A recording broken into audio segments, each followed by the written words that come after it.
ये गलत है सर। हमने एक बार नहीं, 5 बार आपकी अप्रूवल ली है। ये रही सारी चिट्ठियां। केंद्र सरकार को हमने इतने सारे खत लिख के बताया कि हम ये योजना दिल्ली में लागू करने जा रहे हैं। कानूनन हमें दिल्ली में ये स्कीम लागू करने के लिए केंद्र सरकार की कोई अप्रूवल लेने की जरूरत नहीं है। कानूनन इस स्कीम को लागू करने के लिए राज्य सरकार पूरी तरह से सक्षम है।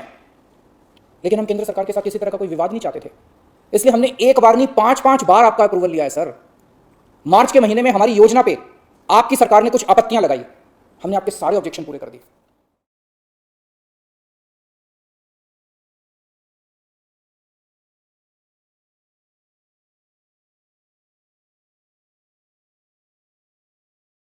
आदरणीय प्रधानमंत्री जी, आपको नमस्कार, सादर प्रणाम। आज मैं बेहद व्यथित हूं और मैं सीधे आपसे बात करना चाहता हूं। अगर मुझसे कोई हिमाकत हो जाए, कोई भूल हो जाए तो मुझे माफ़ कर दीजिएगा। दिल्ली में अगले हफ्ते से घर घर राशन पहुंचाने का काम शुरू होने वाला था।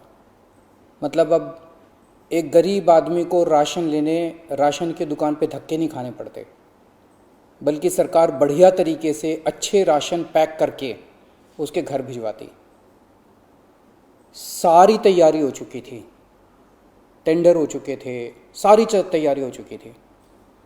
बस अगले हफ्ते से ये शुरू होने वाला था। ये क्रांतिकारी कदम होने वाला था और अचानक आपने 2 दिन पहले इसको रोक दिया। क्यों सर? आपने ऐसा क्यों किया? पिछले 75 साल से इस देश की गरीब जनता राशन माफिया का शिकार होती आई है। पिछले 75 सालों से हर महीने फाइलों में जनता के नाम का राशन जारी होता है, पर उनको मिलता नहीं है। अधिकांश राशन चोरी हो जाता है। ये राशन माफिया बहुत ताकतवर है सर, बहुत ताकतवर।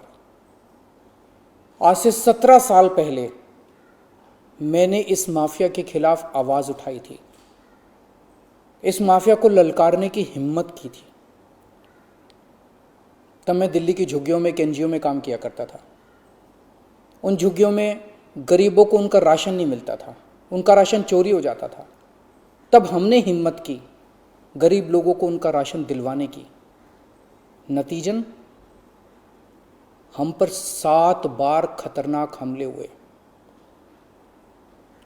और एक बार तो इन लोगों ने हमारी एक बहन का गला काट दिया, लेकिन भगवान की दया से वो बच गई उस वक्त। तब मैंने कसम खाई थी कि इस व्यवस्था को अपने जीवन में कभी ना कभी जरूर ठीक करूंगा।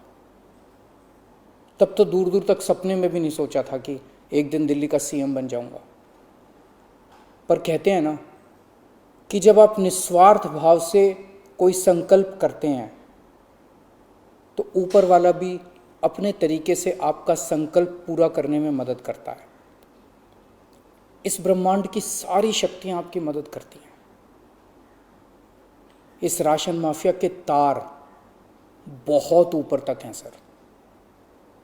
75 साल में आज तक कोई सरकार इस माफिया को खत्म करने की हिम्मत नहीं कर पाई। दिल्ली में पहली बार एक सरकार आई है जिसने ये हिम्मत दिखाई है। अगर ये घर घर राशन व्यवस्था लागू हो जाती ना सर, ये राशन माफिया खत्म हो जाता। पर देखिए ये राशन माफिया कितना ताकतवर निकला। दिल्ली में ये योजना अगले हफ्ते से लागू होने वाली थी और 1 हफ्ता पहले इन्होंने इसको खारिज करवा दिया। आपने ये कह के हमारी स्कीम खारिज की है कि हमने केंद्र सरकार से इसकी अप्रूवल नहीं ली। ये गलत है सर। हमने एक बार नहीं, 5 बार आपकी अप्रूवल ली है। ये रही सारी चिट्ठियां। केंद्र सरकार को हमने इतने सारे खत लिख के बताया कि हम ये योजना दिल्ली में लागू करने जा रहे हैं। कानूनन हमें दिल्ली में यह स्कीम लागू करने के लिए केंद्र सरकार की कोई अप्रूवल लेने की जरूरत नहीं है। कानूनन इस स्कीम को लागू करने के लिए राज्य सरकार पूरी तरह से सक्षम है। लेकिन हम केंद्र सरकार के साथ किसी तरह का कोई विवाद नहीं चाहते थे, इसलिए हमने एक बार नहीं 5-5 बार आपका अप्रूवल लिया है सर।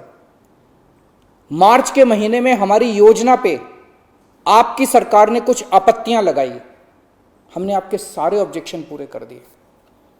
जैसे हमने इस योजना का नाम मुख्यमंत्री घर घर राशन योजना रखा था, आपने ऑब्जेक्शन लगाया कि हम इस योजना का नाम मुख्यमंत्री के नाम से नहीं रख सकते। हमारा मकसद अपना नाम चमकाने का नहीं था, हमारा एक ही मकसद था, किसी भी तरह से ये स्कीम लागू हो और गरीबों को उनका राशन मिलने लगे। हमने आपकी बात मान ली, हमने स्कीम से नाम ही हटा दिया, और भी आपने जितने ऑब्जेक्शंस किए हमने सारे मान लिए। इस सब के बावजूद भी आप कहते हो हमने आपकी अप्रूवल नहीं ली। और कैसे अप्रूवल लेते हैं सर? अब और कैसे अप्रूवल लें? इस सब के बाद भी आपने ये स्कीम खारिज कर दी, क्यों सर? लोग पूछ रहे हैं, अगर इस देश में पिज्जा की होम डिलीवरी हो सकती है, बर्गर की होम डिलीवरी हो सकती है, स्मार्टफोन और कपड़ों की भी होम डिलीवरी हो सकती है, तो फिर गरीबों के घरों में राशन की होम डिलीवरी क्यों नहीं होनी चाहिए? सारा देश जानना चाहता है आपने ये स्कीम खारिज क्यों की सर। आपने ये भी लिखा है कि चूंकि राशन दुकानदारों ने दिल्ली हाई कोर्ट में इस योजना के खिलाफ केस कर रखा है, इसलिए ये स्कीम खारिज की जा रही है। इस बात पे आप स्कीम कैसे खारिज कर सकते हैं? ये राशन दुकानदार इस योजना के खिलाफ हाई कोर्ट से स्टे लेने गए थे, हाई कोर्ट ने इन्हें स्टे देने से मना कर दिया। जब हाई कोर्ट ने इन्हें स्टे नहीं दिया तो आपने इस स्कीम पे स्टे कैसे लगा दिया? आपको इन राशन वालों से इतनी हमदर्दी क्यों है? अगर आप राशन माफिया के साथ खड़े होंगे सर, तो इस देश के गरीब लोगों के साथ कौन खड़ा होगा? दिल्ली के उन 70 लाख गरीब लोगों का क्या होगा जिनका हर महीने ये राशन माफिया राशन चोरी कर लेता है? उन 20 लाख गरीब परिवारों की कौन सुनेगा? और एक बात, उस हाईकोर्ट के केस में केंद्र सरकार भी पार्टी है।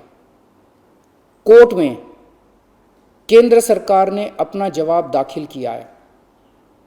क्या कहा है कोर्ट में केंद्र सरकार ने? केंद्र सरकार ने कोर्ट में हमारी इस योजना के खिलाफ एक भी आपत्ति नहीं की है।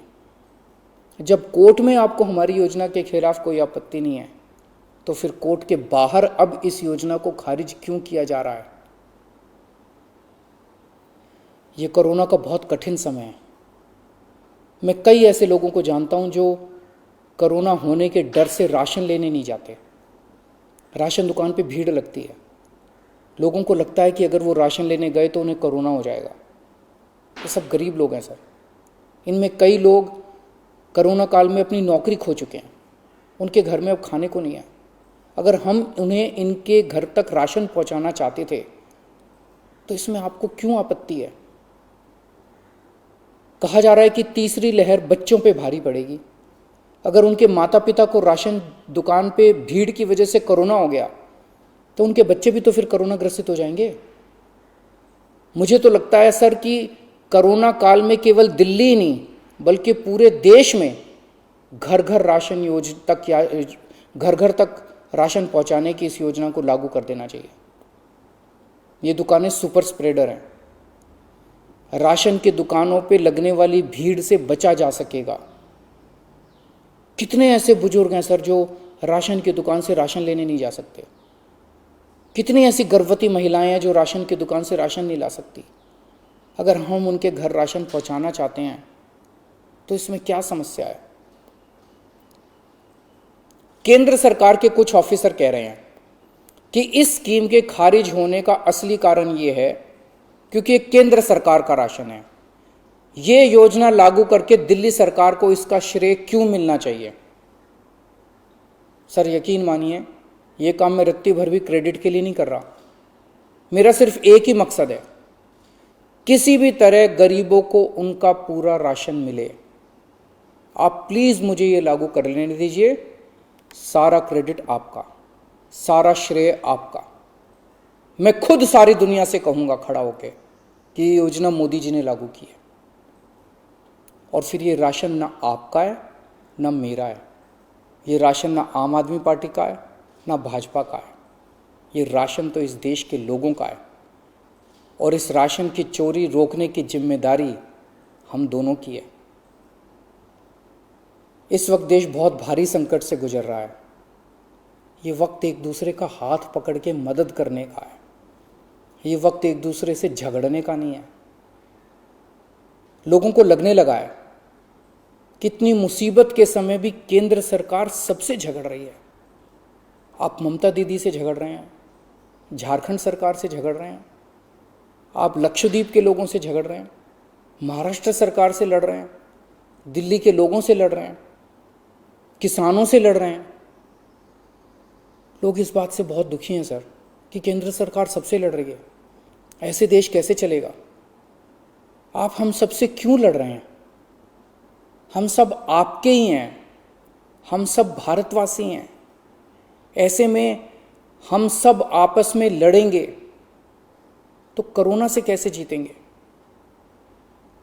हमें आपस में नहीं लड़ना, हम सबको मिलके कोरोना से लड़ना है।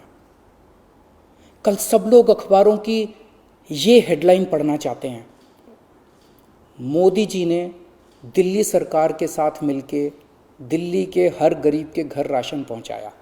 ये पढ़ना चाहते हैं लोग टीवी चैनलों पे ये ब्रेकिंग न्यूज़ देखना चाहते हैं कि मोदी जी और केजरीवाल ने मिलके दिल्ली के लोगों के, गरीब लोगों के घरों तक राशन पहुंचाया। लोग ये खबर पढ़ना चाहते हैं सर, लोग ये खबर सुनना चाहते हैं। लोग ये नहीं सुनना चाहते कि केंद्र सरकार ने फिर से दिल्ली सरकार से झगड़ा कर लिया, कि केंद्र सरकार ने फिर से दिल्ली सरकार की एक और अच्छी योजना पर रोक लगा दी। मैं हाथ जोड़ के दिल्ली के 70 लाख गरीब लोगों की ओर से आपसे विनती करता हूं, सर प्लीज इस योजना को मत रोकिए, ये राष्ट्रहित में है, इसे होने दीजिए। आज तक राष्ट्रहित के सभी कामों में मैंने आपका साथ दिया। मैंने हमेशा कहा है कि राष्ट्रहित के किसी भी काम में राजनीति नहीं होनी चाहिए। अगर कोई विपक्षी पार्टी की सरकार भी राष्ट्रहित में कोई काम करती है, हम उसका साथ देते हैं। राष्ट्रहित के इस काम में आप भी हमारा साथ दीजिए सर। अभी तक की सरकारों ने देश के गरीब लोगों को 75 साल तक राशन की लाइन में खड़ा रखा। इन्हें और अगले 75 साल राशन की लाइनों में खड़ा मत कीजिए सर, नहीं तो ये लोग मुझे और आपको कभी माफ़ नहीं करेंगे। जय हिंद।